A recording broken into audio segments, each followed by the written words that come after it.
नागपूरमध्ये सरकारच्या विरोधात युवा प्रशिक्षणार्थी आक्रमक, लोटांगण मोर्चा केला, पोलिसांनी मोर्चा रोखला। भाजपा आणि काँग्रेस आमने सामने, तुकाराम मुंडेंच्या समर्थनार्थ काँग्रेसचा मोर्चा, भाजपची मागणी तुकाराम मुंडेंना निलंबित करा। वेगळ्या विदर्भाच्या मागणीनं महाविकास आघाडीत ठिणगी, संजय राऊतांनी विजय वडेट्टीवारांची लायकी काढली। व्यवहार होताना अधिकाऱ्यांनी दुर्लक्ष केलं, अजित पवारांचं अमेडिया कंपनीबाबत वक्तव्य। संजय राऊतांच्या निशाण्यावर अजित पवार, राऊत म्हणाले पार्थला नाही म्हणण्याची कुणाची हिंमत। अधिवेशन संपताच मुंबईमध्ये शिंदे मैदानात, मुंबई मनपासाठी शिंदे जोरदार प्रचार करणार। ठरवूनही शिंदे आणि चव्हाण यांच्यातील वाद मिटेना, कल्याण डोंबिवलीत महापौर कुणाचा, हा ठरतोय कळीचा मुद्दा। नागपूरमधील 951 झोपडपट्टी धारकांना स्थायी भाडेपट्टी वाटप, मुख्यमंत्री देवेंद्र फडणवीस आणि नितीन गडकरींच्या हस्ते स्थायी भाडेपट्टी वाटप। पोलिसांच्या वेशात सायबर भामट्यांनी वृद्धाला धमकावलं, निवृत्त अधिकाऱ्यांची 80 लाखांची सायबर फसवणूक।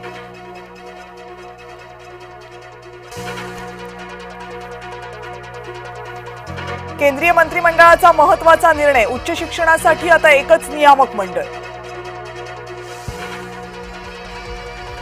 राष्ट्रवादीचा भाजपला ठेंगा, मलिकांची अजित पवारांकडून पाठराखण, अनौपचारिक गप्पांमध्ये दिले संकेत।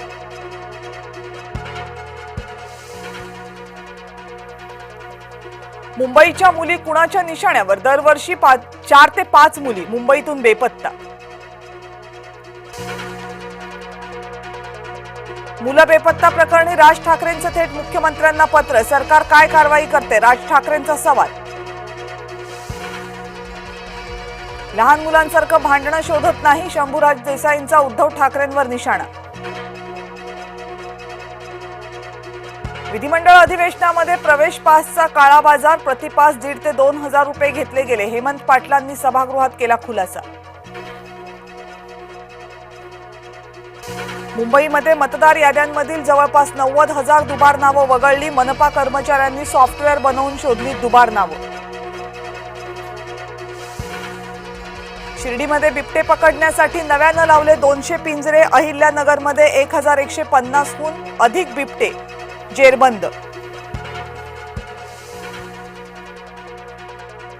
गँगस्टर अनमोल बिश्नोईचा ताबा कोणत्याही एजन्सीला मिळणार नाही, गृह मंत्रालयाकडून मनाई, तिहारच्या तुरुंगात आवारातच करता येणार चौकशी।